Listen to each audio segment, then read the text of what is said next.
मैं तो हिल गई।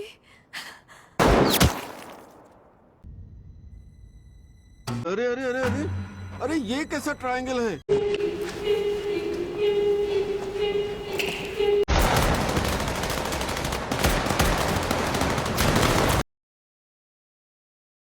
स्क्विड गेम सीजन 2 का एक्सप्लेनेशन स्टार्ट करने से पहले सीजन 1 का रिकैप देख लेते हैं। ये सीरीज एक ऐसे गेम के बारे में है जो सीक्रेटली 456 प्लेयर्स के साथ एक आइलैंड पर खेला जाता है। वे प्लेयर्स जो भारी कर्जे में डूबे होते हैं, उन्हें बेहोश कर इस आइलैंड पर समुद्र के रास्ते लाया जाता है। वे अपनी जान रिस्क में डालकर 45.6 बिलियन वोन जीतने के लिए डेडली चिल्ड्रन गेम्स खेलते हैं। इस सीरीज का हीरो सांगी हुन है, जो अपनी बीमार बूढ़ी माँ के साथ रहता है। फाइनेंशियल कंडीशन ठीक ना होने के कारण 3 साल पहले उसका तलाक हो चुका है और उसकी 10 साल की बेटी भी अपने माँ के साथ रहती है। एक दिन उसे सबवे स्टेशन पर एक आदमी मिलता है जो उसे डाकची खेलने के लिए चैलेंज करता है। जीतने के बाद वह आदमी उसे सीक्रेट गेम में पार्टिसिपेट करने का ऑफर देता है, जहां उसे बेहोश करके ले जाया जाता है। वहां उसे उसी की तरह ढेर सारे कंटेस्टेंट्स मिलते हैं। वहां पिंक हुडी पहने सोल्जर्स होते हैं जो प्लेयर्स और गेम्स को मैनेज करने का काम करते हैं, जिन्हें फ्रंटमैन द्वारा लीड किया जाता है। वहां पर गिहुन की मुलाकात उसके बचपन के एक दोस्त सांग वू से होता है। यहाँ गेम हारने वाले प्लेयर्स को मार दिया जाता है। एक पुलिस ऑफिसर जुनहो अपने भाई को ढूंढते हुए सीक्रेटली यहाँ पहुँच जाता है, जहाँ उसे पता चलता है कि फ्रंटमैन ही उसका भाई है, और इसके बाद फ्रंटमैन उसे गोली मारकर क्लिफ से नीचे फेंक देता है। लास्ट गेम के लिए 3 कंटेस्टेंट्स बचते हैं, जिनमें से एक लड़की होती है जिसका नाम साइबुक है। वो अपने भाई के साथ नॉर्थ कोरिया से भागकर साउथ कोरिया आई थी, पर उसकी माँ वहीं रह गई। दूसरा प्लेयर जिसका नाम सांगवू है, जो कि गेहूं का दोस्त भी है, वह भारी कर्जे में डूबा हुआ है और उसकी बूढ़ी माँ अभी भी दिन रात काम करती है। गेम जीतने के बाद गिहुन साइबुक के भाई को ढेर सारे पैसे के साथ सांगवू की माँ के पास छोड़ देता है। बाद में उसे पता चलता है कि इन गेम्स को ऑर्गेनाइज करने वाला और कोई नहीं बल्कि उसके साथ रहने वाला प्लेयर नंबर 1 है, जिसका असली नाम ओ इल नाम है। अब वह उन खून से भरे पैसों को छोड़कर अपनी बेटी के पास जाने लगता है। तभी एक बार फिर वह सबवे स्टेशन पर उस रिक्रूटर को किसी और के साथ वही डाकची गेम खेलते हुए देखता है। सीजन 2 के स्टार्ट में दिखाया जाता है सांगी हुन जब सबवे स्टेशन पर एक बार फिर उस रिक्रूटर को देखता है तो अपनी बेटी से मिलने अमेरिका जाने का प्लान कैंसिल करके उन दरिंदों को दुनिया के सामने बेनकाब करने के लिए निकल पड़ता है। तभी उसे फ्रंटमैन का कॉल आता है और वह उससे कहता है कि तुम्हें अपनी बेटी के पास चले जाना चाहिए था, तुम्हें ना जाने का अब अफसोस होगा। गिहुन कसम खाता है कि वह कहीं से भी उसे ढूंढ निकालेगा। वह सोचता है कि उसके लोकेशन के बारे में उसे कैसे पता चला होगा। इसके लिए वह एक पब्लिक बाथरूम में जाकर अपने पूरे बॉडी को चेक करने लगता है। तभी उसे अपने कान के पीछे एक ट्रैकिंग डिवाइस लगा हुआ मिलता है। इधर हवांग जुनहो अपने भाई से गोली खाने और क्लिप से नीचे गिरने के बाद जिंदा बच गया होता है।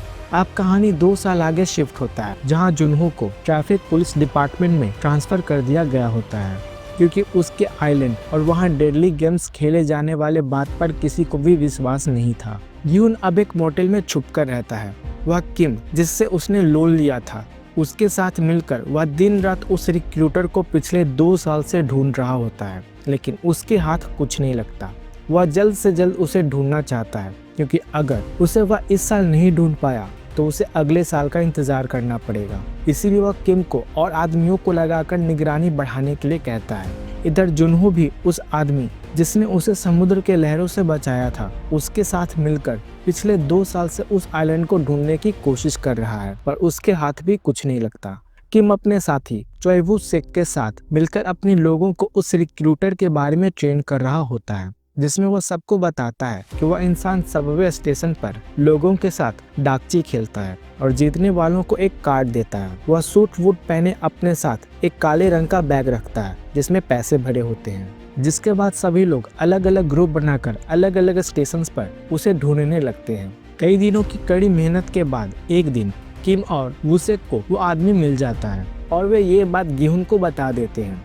गिहुन उन दोनों को उसका पीछा करने के लिए कहता है और कुछ भी करने से उन्हें स्ट्रिक्टली मना करता है। वह रिक्रूटर अब एक शॉप से ढेर सारे ब्रेड्स और लॉटरी खरीदता है और गरीब लोगों के एरिया में जाकर उन्हें ब्रेड और लॉटरी में से किसी एक को चुनने को कहता है। ज़्यादातर लोग ब्रेड के बजाय लॉटरी को चुनते हैं। इसके बाद वह सारे ब्रेड्स को उन लोगों के सामने अपने पैरों से कुचल देता है। यह दिखाता है कि वह कितना ज़्यादा इनसेंसिटिव और क्रूएल है। जीवन उस आदमी को पकड़ने के लिए तेज गाड़ी चलाने लगता है, जिससे पुलिस उसे फाइन मार देती है। जब उसका नाम जुन्हो को पता चलता है तो उसे याद आ जाता है कि ये वही आदमी है जो उससे हेल्प मांगने आया था और उसने ही सबसे पहले उसे उस डेडली गेम्स के बारे में बताया था। किम और वूसिक को लगता है कि कहीं वो रिक्रूटर उनके हाथों से निकलना चाहे, इसीलिए वे उसे पकड़ने चले जाते हैं, पर वह रिक्रूटर उन पर ही भारी पड़ जाता है। जब तक गिहुन वहां पहुंचता है तब तक वह उन दोनों को वहां से अपने साथ लेकर जा चुका होता है। वह रिक्रूटर उन दोनों को किडनैप करके उन्हें आपस में deadly rock paper scissor game खिलाता है, जिसमें किम की जान चली जाती है। जुन्हो इन्वेस्टिगेट करके गिहुन के लोकेशन का पता लगा लेता है कि वह पिंक मोटेल में रहता है। जब गिहुन मोटेल लौटता है तो उसे वहां पर वही रिक्रूटर मिलता है जिसके साथ उसने 3 साल पहले सबवे पर डाकची खेला था। गिहुन को उससे पता चलता है कि वह पहले उस आइलैंड पर उन पिंक सूट पहने मास्क लगाकर रहने वाले सोल्जर्स में से एक था। एक दिन उसके गन के सामने एक जान पहचान का प्लेयर आ गया जो थे उसके पिता। वह उसके सामने अपनी जान की भीख मांगने लगे, पर उसने उन्हें मार दिया और उस दिन उसे रियलाइज हुआ कि वह इसी काम के लिए बना है। वह गिहुन को उसके साथ रशियन रोलेट गेम खेलने के लिए चैलेंज करता है, जिसमें बारी बारी से अपने कनपट्टी पर ट्रिगर दबाना होता है। इन द एंड इस डेडली गेम में वह रिक्रूटर खुद ही मारा जाता है। अब जुन्हो मोटेल पहुंचकर गिहुन को ढूंढने लगता है। तभी उसे एक कमरे में उसे बंधा हुआ मिलता है। उससे उसे गिहुन किस कमरे में है इसका पता चल जाता है। जब वह वहां पहुंचता है तो वह देखता है कि वहां पर गिहुन के अलावा एक लाश भी है। वह उसे खून करने के इल्जाम में अरेस्ट करने लगता है। तभी पीछे से वूसिक आकर उसे मारकर बेहोश कर देता है। गिहुन को जुन्हो से पता चलता है कि वह उससे एक बार गेम में भी मिल चुका है। वहाँ वह अपने भाई को ढूंढने मास्क मैन बनकर आया था। गिहुन उसे बताता है कि वह किसी भी हाल में उस गेम को खत्म करना चाहता है, जिसके लिए जुन्हो भी उसकी मदद करने के लिए तैयार हो जाता है। उन्हें उस रिक्रूटर के पॉकेट से एक कार्ड मिलता है, जिससे उन्हें एक क्लब में हेलोइन पार्टी के बारे में पता चलता है। अब गिहुन जुन्हो और वूसुक को गेम में जीते हुए पैसे दिखाता है और उन्हें मोटेल के एक खास जगह लेकर जाता है, जहां उसने पिछले 2 साल में ढेर सारे गन्स इकट्ठा करके रखा होता है और वहां वह प्रैक्टिस करता है। उस गेम को रोकने के काम के लिए बहुत लोगों की ज़रूरत होती है, जिसका इंतजाम करने की जिम्मेदारी वूसिक अपने कंधों पर लेता है। इधर नोयोल नाम की एक लड़की होती है जो नॉर्थ कोरिया से भागकर 7 साल पहले साउथ कोरिया आ गई थी। वहाँ के सोल्जर से लड़ने के चक्कर में उसका 1 साल का बच्चा वहीं छूट गया था, जिसे वह एक ब्रोकर की मदद से ढूंढने की कोशिश कर रही होती है। वह यहाँ एक फेयर में फरसूट पहनकर बच्चों को खुश करने का काम करती है। वहीं पर उसकी मुलाकात एक बच्ची से होती है जिसे ब्लड कैंसर होता है। गलती से उस बच्ची को फरसूट के पीछे का सच पता चल जाता है, जिससे वह रोने लगती है। तभी वहाँ पर उसका पिता आ जाता है और उसे वहाँ से अपने साथ लेकर चला जाता है। वह बहुत गरीब होता है, उसके पास इतने पैसे नहीं है कि वह उसका इलाज करा सके। एक दिन जब वह टूरिस्ट लोगों की पोर्ट्रेट बना रहा होता है, तभी उसकी बेटी बेहोश हो जाती है और उसे हॉस्पिटल में एडमिट करना पड़ता है। एक रात नोयल को उन आयरन वालों के द्वारा एक कार्ड दिया जाता है, जिसके बाद नेक्स्ट डे वह फरसूट का काम छोड़ देती है। अब गिहुन सीक्रेटली सांगवू की माँ और चियोल को देखता है, पाता है कि दोनों एक दूसरे के साथ बहुत खुश हैं। वह चियोल को उसकी माँ के साथ रीयूनाइट करने के लिए उसी ब्रोकर का सहारा लेता है, जिससे पहले चियोल की बहन ने और अब नोयोल ने लिया है। गिहुन उसे चियोल का एड्रेस देते हुए कहता है कि अगर मैं ना रहूं तो इस पते पर चियोल को उसकी माँ से मिला देना। अब हमें फ्रंटमैन की बैक स्टोरी पता चलती है कि वह जुन्हो का स्टेप ब्रदर है। जब एक बार जुन्हो की जान खतरे में थी तब उसने अपनी किडनी उसे देकर उसकी जान बचाई थी, और जब उसकी वाइफ बीमार पड़ गई तब उसके इलाज के लिए उसके पास पैसे नहीं थे, जिसके लिए उसने बहुत लोगों से कर्जा ले लिया, पर बदकिस्मती से वह बच नहीं पाई और जब उसकी मौत हुई तब वह प्रेग्नेंट थी। इसके बाद वह हमेशा के लिए जुन्हो और उसकी माँ के लाइफ से दूर चला गया। जुन्हो की मॉम इसके लिए खुद को गिल्टी मानती है। उसे लगता है कि शायद उसे ऐसा फील हुआ होगा कि वह उससे कम प्यार करती है क्योंकि वो उसका स्टेपसन है। इधर गिहुन अपना एक दांत कबड़वा कर उसके जगह पर एक GPS ट्रैकिंग डिवाइस वाला नकली दांत इम्प्लांट करवा लेता है। इसके बाद वो अपनी बेटी को कॉल करता है, पर उससे वह कुछ बोल नहीं पाता। अब हैलोवीन पार्टी वाली रात आ जाती है। यून और वूसिक क्लब के अंदर चले जाते हैं और जुनू और बाकी के लोग बाहर निगरानी रख रहे होते हैं। थोड़ी ही देर में जुनू को पिंक हुडी और ब्लैक मास्क पहने हुए लोग दिखते हैं, जिससे वह समझ जाता है कि ये वही लोग हैं। वह इसकी जानकारी गिहुन और वूसिक को दे देता है। उन मास्क वालों में से एक गिहुन को अपने साथ लेकर जाने लगता है और दूसरा इलेक्ट्रिक शॉक देकर वूसिक को बेहोश कर देता है। जुनू देखता है कि मास्कमैन गिहुन को व्हाइट लिमोजिन में लेकर जा रहा है। वह अपने आदमियों को उसका पीछा करने के लिए कहता है। कार के अंदर एक स्पीकर के जरिए फ्रंटमैन गिहुन से इंटरेक्ट करता है और उससे पूछता है कि वह उससे मिलना क्यों चाहता है। गिहुन उसे गेम खत्म करने के लिए कहता है। इधर कार का पीछा कर रहे जुनू और उसके लोगों के कार के टायर्स पंक्चर कर दिए जाते हैं, जिसके कारण कार का पीछा कर पाना अब मुश्किल हो जाता है।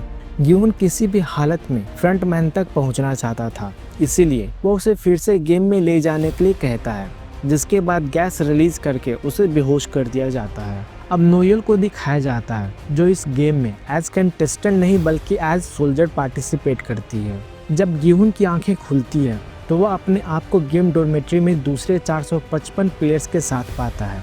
अब पिंक हुडी वाले सोल्जर्स अंदर आते हैं और उनका हेड सबको गेम के नियम बताता है कि यहाँ पर 6 दिन में 6 अलग अलग गेम्स खेले जाएंगे और जो 6 में से 6 गेम्स जीतेगा उसे इनाम में ढेर सारा पैसा दिया जाएगा। उनका हेड उन्हें एक न्यू नियम के बारे में बताता है कि हर एक गेम के बाद प्लेयर्स को वोटिंग करने का मौका दिया जाएगा और अगर मेजॉरिटी गेम छोड़ने का फैसला करती है तब उस केस में सबको पैसा बराबर में बांट दिया जाएगा। इधर जुनू अपने टीम के साथ गिहुन के ट्रैकिंग डिवाइस के सिग्नल को फॉलो करके उस जगह को ढूंढने निकल जाता है। डॉर्मेट्री में एक म्यूंगी नाम का यूट्यूबर होता है, जिसने अपने वीडियो में सबको क्रिप्टो करेंसी में इन्वेस्ट करने के लिए कहा था, पर उसके साथ साथ सबका पैसा डूब गया। वहीं प्लेयर 230 जो कि बाहर रैपर थैनोस के नाम से प्रसिद्ध है और एक और प्लेयर 124 दोनों उसे पहचान लेते हैं और उसे यहाँ से निकलकर उनका पैसा लौटाने की धमकी देते हैं। वहीं गिहुन को उसका एक पुराना दोस्त जंग में मिलता है। गिहुन उसे हमेशा उसके क्लोज रहने के लिए एडवाइस करता है। इधर जुनू सिग्नल को फॉलो करते करते वूसिक और अपने टीम के साथ एक आइलैंड पर पहुंच जाता है और ड्रोन से छानबीन करने लगता है। उन्हें पता चलता है कि उन लोगों ने गिहुन से जीपीएस डिवाइस लेकर एक फिशिंग मैन के थ्रू उन्हें यहाँ लाकर डिस्ट्रैक्ट कर दिया है। इधर गेम में गिहुन को पता चल जाता है उसके पास से जीपीएस डिवाइस निकाल लिया गया है। अब पहला game green light red light शुरू हो जाता है। गिहुन सबको हिलने से वार्न करता है, सबको बताता है कि डॉल की आंखों में सेंसर लगा हुआ है जिससे वो मोशन डिटेक्ट कर लेती है और अगर कोई हिला तो सीधा उसका मौत होगा। जैसे ही गेम स्टार्ट होता है वह सबको स्टैचू रहने के लिए कहता है, पर किसी को भी उस पर भरोसा नहीं होता। सबको लगता है कि वो पागल है। तभी गलती से प्लेयर नंबर 196 हिल जाती है, जिसे उसे मारकर गेम से एलिमिनेट कर दिया जाता है। जिसके बाद वहां पर भगदड़ मच जाता है और सभी एलिमिनेट हुए प्लेयर्स को एक एक करके मार दिया जाता है। Player number 230 popularly known as rapper Thanos इस घटना के कारण पैनिक में आकर अपने पास छुपा कर लाया हुआ ड्रग्स कंज्यूम कर लेता है और उसी के कारण बेखौफ होकर एक प्लेयर को पुश करके एलिमिनेट कर देता है, जिससे उसकी जान चली जाती है। गिहुन छोटे कद के लोगों को लंबे कद के लोगों के पीछे छुपकर रहने के लिए कहता है और बताता है कि अगर टाइम रहते लाइन क्रॉस नहीं किए तो भी मारे जाओगे। उसके इस प्लान के कारण कैजुअलिटी थोड़ी कम होती है। प्लेयर्स को शूट करे सोल्जर्स में नोएल भी होती है। वह देखती है कि वहाँ पर उस बीमार बच्ची का पिता भी उन प्लेयर्स में मौजूद है। गिहुन और प्लेयर नंबर 120 एक एलिमिनेट हुए प्लेयर जो जख्मी हालत में होता है उसे लाइन क्रॉस कराने में मदद करते हैं, पर सिंस वो एलिमिनेट हो चुका होता है इसीलिए नोएल उसे शूट कर देती है। काम पूरा हो जाने के बाद सोल्जर्स अपने अपने कमरे में जाने लगते हैं। अब सोल्जर्स का हेड सारे प्लेयर्स को गेम का रिजल्ट बताता है कि 456 में से टोटल 365 प्लेयर्स फर्स्ट गेम को पार करने में कामयाब हो गए हैं, जिसके बाद इनाम की कुल राशि 36.5 मिलियन हो चुकी है। इन सब खून खराबों के कारण कई प्लेयर्स डर चुके होते हैं और वे उन्हें छोड़ देने के लिए कहते हैं। तभी गिहुन उन्हें एग्रीमेंट का क्लॉज नंबर 3 के बारे में बताता है कि अगर मेजॉरिटी चाहे तो ये गेम खत्म हो सकती है। इसलिए गिहुन उन सोल्जर्स को वोटिंग कराने के लिए कहता है। वोटिंग कराने से पहले सोल्जर्स उन्हें इनाम की कुल धनराशि दिखाते हैं, जिसे देखने के बाद कई लोग यहाँ से जाने से मन बदल लेते हैं और सेकेंड गेम खेलने के लिए तैयार हो जाते हैं। अब वोटिंग की प्रक्रिया शुरू की जाती है। आगे खेलने की इच्छा रखने वालों को ओ बजर दबाने और ना खेलने वालों को एक्स बजर दबाने के लिए कहा जाता है। शुरुआत लास्ट प्लेयर 456 यानी कि गेहूं से होती है। वह एक्स बजर दबाता है। ज़्यादातर लोगों को ओ बजर दबाता हुआ देख वह सबको बताता है कि वह पहले भी ये गेम खेल चुका है और उसके अलावा सारे के सारे लोग मारे जा चुके हैं, पर फिर भी लोग उसकी बात नहीं सुनते और लास्ट में दोनों एक्स और ओ की वोटिंग्स इक्वल हो जाते हैं। अब डिसाइडिंग फैक्टर प्लेयर नंबर 1 होता है और वह ओ बजर प्रेस करके गेम जारी रखने के पक्ष में वोट करता है। प्लेयर नंबर 1 कोई और नहीं बल्कि फ्रंटमैन ही होता है। वह गेहूं से पूछता है कि वह वापस इस गेम में क्यों आया है, जिस पर गेहूं बताता है कि वह यहाँ पर यह गेम रोकने आया है। बाकी के प्लेयर्स गेहूं से कहते हैं उन्होंने उसी की वजह से ओ बजर दबाया था क्योंकि उन्हें लगा कि उसे अगली गेम के बारे में पता है।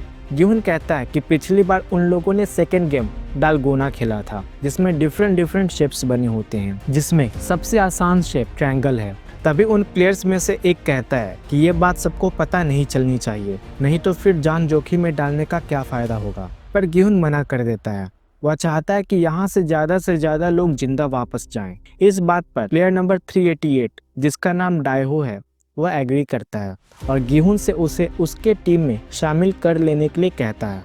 अब गेहूं के अलावा उसके साथ उसका दोस्त जंगबे, डायहो और प्लेयर नंबर 1 है। प्लेयर नंबर 125 म्यूंगी पर थानोस और नामग्यू मिलकर अटैक कर देते हैं और उस पर अपने क्रिप्टो करेंसी में इन्वेस्ट किए पैसे हारने पर भड़ास निकालने लगते हैं।